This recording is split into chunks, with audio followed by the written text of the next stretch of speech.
आज का सत्संग ध्यान पूर्वक पूरा जरूर सुने। घर में सुख शांति समृद्धि के लिए ये खास बातें जरूर ध्यान रखें। आप सभी लोग जो अपने घरों में दीपक जलते हैं, उसकी बाती का पूरा जल जाना या बच जाना क्या संकेत देता है? आपके पूजा, घर, मंदिर और खास अवसरों पर जैसे कि दीपावली, व्रत और अन्य धार्मिक अनुष्ठानों में दीपक जलाने से जुड़ी है।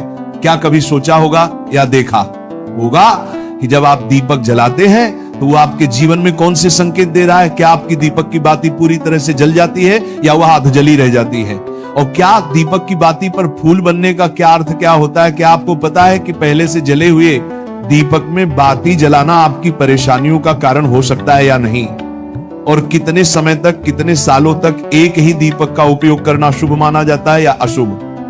आज हम इन सभी रहस्यों का पर्दाफाश करेंगे और जानेंगे कि दीपक आपके जीवन में खुशहाली या बाधाएं कैसे ला सकता।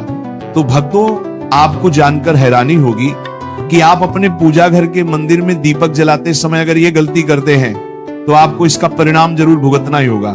दीपक की बाती का पूरा जल जाना और बाकी का बच जाना भी अलग अलग संकेत देता है, जो आपके लिए जानना बहुत जरूरी है। जब हम पूजा करते हैं तो हमारा दीपक कभी कभी अचानक से बुझ जाता है और कभी कभी ऐसा होता है कि हमारी पूजा होने के बाद हम उस दीपक को भगवान के सामने जलता छोड़ देते हैं, लेकिन कुछ समय के बाद में दीपक खुद बखुदा जली बाती और घी बचा रह जाता है। और कभी कभी तो हमारे दीपक की बाती पूरी जल जाती है और उसमें फूल भी बन जाता है। तो इनके अलग अलग नकारात्मक और सकारात्मक परिणाम होते हैं। तो सबसे पहले ये जानते हैं कि अगर हमारे दीपक में फूल बन रहा है तो इसका क्या मतलब होगा। प्रिय मित्रों, अगर हमारे दीपक की बाती में फूल बन रहा है तो इसका सीधा सा मतलब है कि भगवान ने हमारी प्रार्थना को स्वीकार कर लिया है और वह हमारी पूजा से प्रसन्न है। इसका संकेत वह बाती में बने इस फूल के माध्यम से देते हैं। अगर आपके घर में दिव्य शक्तियां मौजूद हैं और आपके साथ साथ वह भी ईश्वर की पूजा में अपना ध्यान रखती हैं, तो आपकी दीपक की बाती में एक से ज्यादा फूल बनते हैं और कभी कभी साथ ही किसी भी देवी देवता का रूप भी दिखने लगता है। तो अगर आपके दीपक की बाती में फूल बन रहा है तो आप सच में बहुत भाग्यशाली हैं। इसी के साथ दीपक जलाने के भी कुछ खास नियम आपको जरूर जानने चाहिए। भक्तों, अगर आप पहले से जले हुए दीपक में अपनी बाती रखकर जलाते हैं तो ऐसा करने से दुर्भाग्य आपका पीछा कभी नहीं छोड़ता है। अगर दीपक में पहले से जली हुई बाती की राख या फिर रुई और कालिक है और आपने अपनी बाती इसमें रखकर जला दी तो ऐसा करने से भगवान आपसे प्रसन्न होने की बजाय नाराज हो जाते हैं और आपको इसके बहुत ही भयानक परिणाम देखने को मिलते हैं। आपके बनते हुए काम बिगड़ने लगते हैं, आपकी तिजोरी का धन खर्च होने लगता है और आपके धन आने के सारे रास्ते भी बंद हो जाते हैं। तो हमेशा ये ध्यान रखें कि जब भी आप दीपक जलाएं, आप हमेशा साफ सुथरे दीपक का ही इस्तेमाल करें। दोस्तों, इसी के साथ कुछ लोगों की आदत होती है कि वह हर थोड़े दिन बाद अपने दीपक को बदल देते हैं। इस पर गुरुजी का कहना है कि आप जिस दीपक से पूजा करते हैं उसे कभी मत बदलिए, आप उस दीपक को सिद्ध हो जाने दीजिए। जब कोई दीपक रोजाना भगवान के सामने जलता है तो वह दीपक समय के साथ सिद्ध हो जाता है। भगवान की सकारात्मक ऊर्जा उस दीपक में आ जाती है और जब भी आप वह दीपक जलाते हैं तो आपका तन और मन दोनों पवित्र हो जाते हैं। तो आप हर रोज उस दीपक को साफ कीजिए, फिर उसमें बाती रखकर जलाएं। आप जितनी बार भी दीपक जलाएं उतनी बार उस दीपक को साफ करके बार बार उसी दीपक में बाती जलाएं। लेकिन अगर आप गलती से भी उस दीपक को बदलते हैं तो आपकी तरक्की में रुकावट आ सकती है। इसलिए आप अपने दीपक को कभी भी मत बदलना। 10 साल 20 साल तक आप उसी दीपक में लगातार बाती जलाएं, इससे आपका दीपक सिद्ध हो जाएगा और आप इसका चमत्कार अपने घर में भी देख सकते हैं। अगर आपके घर में कोई भी रोगी हो, बीमार हो या किसी का बुखार नहीं जा रहा हो तो आप इस दीपक को थोड़ी देर के लिए किसी बर्तन में डालिए और अब उस रोगी को ये पानी पिला दीजिए। 10 से 15 मिनट के भीतर उसका बुखार उतर जाएगा। वहीं अगर आपके घर में किसी को नजर लगी हो या फिर आपके व्यापार में किसी की नजर लगी हो, आपका धंधा अच्छे से नहीं चल रहा हो, तो भी आप इस दीपक को तांबे के बर्तन में पानी भरकर उसमें डाल दीजिए और रात भर के लिए छोड़ दीजिए। अगले दिन सुबह पानी का छिड़काव अपने घर में और अपनी दुकान पर करिए। ऐसा करने से आपको साफ साफ परिणाम दिखाई देंगे, क्योंकि जब हम लगातार एक ही वस्तु का प्रयोग अपनी पूजा में करते हैं तो वह वस्तु शुद्ध हो जाती है। भगवान की जो ऊर्जा होती है वह उस वस्तु में समा जाती है। तो कभी भी अपने मंदिर के दीपक को बदलने की गलती ना करें। दोस्तों, अगर आपके मंदिर का दीपक टूट जाता है या फिर खराब हो जाता है या खंड हो जाता है, तभी आप उस दीपक को बदल सकते हैं।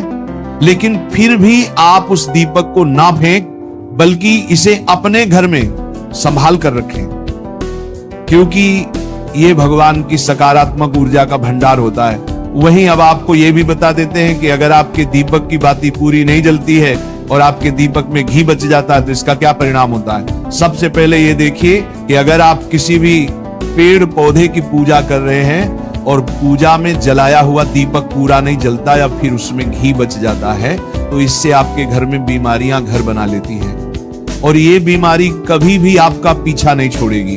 तो जब भी आप किसी भी पेड़ पौधे या मंदिर के बाहर किसी भी स्थान पर पूजा करें तो यह ध्यान रखें कि उसकी बाती पूरी जले और उसमें घी बचा हुआ ना हो, क्योंकि यह आपकी अच्छी सेहत के लिए बहुत ही अच्छा प्रभाव देगा। वहीं अगर आपके घर के मंदिर में दीपक की बाती पूरी नहीं जलती और पूजा करते समय दीपक बार बार बुझ जाता है, तो जरूर आपके घर में नकारात्मक ऊर्जा का वास है और यह आपकी पूजा में विघ्न डालने का काम करती है। दोस्तों, हमारे घर में अगर कोई बुरी शक्ति होती है या फिर कोई ऐसी ऊर्जा होती है जो ये नहीं चाहती कि आपके घर में भगवान की कृपा हो और सकारात्मक ऊर्जा हो, तो ये आपकी पूजा सफल नहीं होने देती। क्योंकि भक्तों, एक वातावरण में एक ही तरह की ऊर्जा रह सकती है, या तो सकारात्मक या नकारात्मक। जो बुरी शक्तियां होती हैं वह ये कभी भी नहीं चाहती कि आपके घर में देवी देवताओं की कृपा हो। अगर आपके घर में भगवान ने अपनी कृपा की तो उन बुरी शक्तियों और ऊर्जा का प्रभाव खत्म हो जाएगा। इसलिए ये शक्तियां चाहती हैं कि आपकी पूजा में रुकावटें आए। इन्हीं के प्रभाव से हमारा दीपक बार बार बुझ जाता है या फिर दीपक की बातें पूरी नहीं जलती। इस सब से बचने के लिए आपको सच्चे मन से भगवान का स्मरण करना चाहिए। जब भी आप दीपक जलाएं, भगवान से प्रार्थना करें कि आपके आसपास जितनी भी नकारात्मक ऊर्जा हो वो आपसे दूर रहे और भगवान की कृपा आप पर बनी रहे। ऐसी शक्तियों से बचने के लिए जब भी आप दीपक जलाएं, गंगा जल से एक गोल घेरा बना लें और उस घेरे में दीपक को रखें, क्योंकि दोस्तों गंगा जल को बहुत ही पवित्र माना गया है और महादेव का वरदान भी गंगा जल को प्राप्त है। गंगा जल में सबसे पहले तो कोई भी बुरी शक्ति प्रवेश नहीं कर सकती, इसलिए गंगा जल कभी खराब नहीं होता और हर तरह की ऊर्जा को सकारात्मक ऊर्जा में बदल देता है। अगर आप गंगा जल से बने गोल घेरे में दीपक को रखेंगे तो यह आपकी पूजा में किसी भी शक्ति को बाधा नहीं बनने देगा और कोई भी नकारात्मक शक्ति आपके दीपक को बुझा नहीं पाएगी। आप निर्विघ्न अपनी पूजा संपन्न कर पाएंगे और देवी शक्तियां भी आपके जीवन में अपनी कृपा और आशीर्वाद बनाए रखेंगी। ये जो हमें दुख मिलते हैं ना, ये पाप के कारण मिलते हैं। लोग मारे घूम रहे हैं, दुख मिटाने के लिए सोचते हैं कोई जादू कर दे, कोई टोना कर दे, कोई जंतु बांध दे, कोई आशीर्वाद दे दे। अरे काहे को पागल हो? यदि तुम अच्छे आचरण करते हो, भगवान नाम जप करते हो, सधर्म से चलते हो, तो तुम्हें किसी से आशीर्वाद मांगने की जरूरत नहीं। बात मान लीजिए, प्रार्थना मान लीजिए। दिखावे में लाखों लोग अपने जीवन को नष्ट करने के लिए तैयार हैं। ये माया का ही तो दिखावा है जिसमें जन्म के जन्म हमारे नष्ट होते जा रहे हैं। सत्य मार्ग को क्यों नहीं पकड़ते हो? किसी के आशीर्वाद की जरूरत नहीं आपको आनंद प्राप्ति के लिए। आप आनंद के बच्चा हो, आनंद स्वरूप हो, जिनसे आशीर्वाद मांगते हो। उनके अंदर जो आत्म तत्व बैठा है वह तुम्हारे अंदर बैठा है, वही संपूर्ण आनंद लिए तुम्हारे अंदर बैठा है। तुम्हें किसी से गिज्ञाने की जरूरत नहीं। बस तुम अपने स्वरूप को नहीं पहचान पा रहे हो, अपनी शक्ति को जागृत नहीं कर पा रहे हो, इसलिए तुम दौड़े घूम रहे हो। भागने की जरूरत नहीं है। सत्संग सुनो, उसे अपने आचरण में उतारो। ये बात आप कागज में लिख लो, चाहे दिमाग में लिख लो। जब तक आपके आचरण शुद्ध नहीं होंगे, जब तक आप भजन नहीं करोगे, जब तक आप दूसरों को सुख नहीं दोगे, मन वचन कर्म से किसी को भी दुख नहीं पहुंचाना, तब तक आप भाग्य यहां से लेकर ब्रह्मलोक तक अगर आपको सुख मिल जाए तो बता देना, आ ब्रह्मभान लोक पुनरावर्तन अर्जुन, यहां सुख मिलने वाला है। आ ब्रह्म स्तंभ पर्यंतम सर्व माया जगत, यहां सुख मिलने वाला है। अगर सुख सिंधु भगवान का भजन नहीं करेंगे, बैठ के अपने घर में बैठकर आधा घंटा भजन नहीं करेंगे, मारे घूम रहे हैं, सोच रहे हैं ये भगवान का अवतार है, हमारा कल्याण हो जाएगा। ए भाई, जब भगवान वास्तविक अवतार लिए और जो भजन नहीं किए उनका भी कल्याण नहीं हुआ। भगवान के अवतार के समय हम भी रहे होंगे, कहीं ना कहीं किसी जीव जंतु के कल्याण हुआ क्या? अब भजन करोगे तो कल्याण हो जाएगा, हमारी बात मान लो। बार बार आपको कभी कड़वे शब्दों में, कभी मीठे शब्दों में बताते हैं। ए भाई, बचपन से भगवान के मार्ग में लगे हुए हैं, हमको अपना कर्म भोगना पड़ रहा है। जो शरीर रचना के समय रचा गया था वो सुखद या दुखद कर्म भोगना पड़। रामकृष्ण परमहंस जी के कैंसर था, भाई जी हनुमान प्रसाद पोदार जी के उदर में कैंसर था, बड़े बड़े महापुरुषों को भोगना पड़ा। तो प्रारब्ध को भोग लो, ये भोगने की सामर्थ्य नाम जप से आ जाएगी और नाम जप करके जन्म मरण के चक्र से मुक्त हो जाओ। मान लो मेरी बात। क्या वृंदावन की परम पावन रज से बढ़कर त्रिभुवन में कोई रज है? इस रज में बैठकर तुम्हें आनंद नहीं मिल रहा तो कहां मिलेगा तुम्हें? क्या भगवान नाम से बढ़कर कोई अमोघ शक्ति है जो भगवान को अधीन कर सके? सुमीर। ऐसे ही प्रेमानंद महाराज जी का वीडियो देखने के लिए आप हमारे प्रेम शक्ति चैनल को सब्सक्राइब अवश्य करिए। ये 8 लक्षण प्रकट होने लगते हैं जिसके ऊपर प्रभु की कृपा होती है। हमारे ऊपर प्रभु की कृपा है, ये हम कैसे पहचाने? तो ये 8 लक्षण प्रकट होने लगते हैं जिस पर हरिजू की प्रियाजू की कृपा है। पहला, घोर अपराध करने वाले के प्रति भी दया की भावना, शांति पहला लक्षण है। भाव में भी पहले शांत भाव है। हमारे ऊपर श्री हरिजू की कृपा है, इसकी पहचान ये 8 लक्षण। पहला, शांति, अर्थात घोर अपराधी के प्रति भी गुस्सा ना क्षमा करना, ये हरि की कृपा का लक्षण है। देख लो भाई, घोर अपराधी शब्द तो जाने दो, जरा सा प्रतिकूल हो जाए तो लाख समझाओ पर भ्रकुटी तनी रहती है। भला ऐसा है? अपराधी पर भी क्षमा का भाव होना, ये हरि कृपा पात्र में ही होगा, अन्य में नहीं। तो अगर अपने हृदय में ऐसा लगे कि ऐसा नहीं है तो हरिजू से प्रार्थना करनी चाहिए कि कृपा करो, मेरे में सामर्थ्य आवे। दूसरा, अनुसूया, वो किसी भी के प्रति कभी भी कोई दोष दर्शन ही नहीं करेगा। दोष कथन, दोष श्रवण की तो बात जाने दो। अनुसूया, दूसरों के गुणों में दोष ढूंढना ये नहीं होता। हरि कृपा पात्र में ये नहीं था। ये सब भजन के नाश करने वाले, जैसे पहला अपराधी पर क्रोध कर देना, तो माया ने भेजा इसीलिए था कि तुम्हारे साथ व्यवहार ऐसा करे कि तुम क्रोध करो। क्रोध करोगे तुम्हारी ऊर्जा शक्ति नष्ट हो जाएगी, अध्यात्म में जो चलने की थी। और कहीं तुमने संकल्प कर लिया तो भजन शक्ति नष्ट हो जाएगी। तो अगर भजन बल है तो गया, जरूर उसको दंड मिलेगा, पक्का मिलेगा, 100% मिलेगा, लेकिन आप खाली हो गए। ना भजन करने की वृत्ति रहेगी और ना भजन रहेगा, दोनों बात। अनुसूया, किसी के सद्गुणों में दोष देखना, गुणों में दोष ढूंढना, ये हरि कृपा पात्र में नहीं होता। ये बहुत मंगलमयी बातें हैं जिससे हमारा भजन मार्ग पुष्ट होता है। तीसरा, वो बाहर से और भीतर से पवित्र रहता है, हरि कृपा पात्र। शौचाचार का ज्ञान होना चाहिए, वस्त्र आपके पवित्र होने चाहिए, ये बाहरी जल रज आदि के द्वारा बाहरी पवित्रता। और निष्कपटता, निश्चलता, सत्य भाव, ये अंदर की पवित्रता है। अगर कपट है, छल है, असत्य है तो हृदय मलिन रहता है। भीतर और बाहर से पवित्र रहना, इसमें खास बात क्या है? भीतर और बाहर से पवित्र रहने में, भीतर और बाहर से सदैव पवित्र कौन रह सकता है? तो बोले जो पुंडरीकाक्ष भगवान श्री हरि का प्रियाजू का स्मरण करता रहता है वो शवायाभ्यंतर शुचि, वो बाह्य और अभ्यंतर दोनों से पावन रहता है।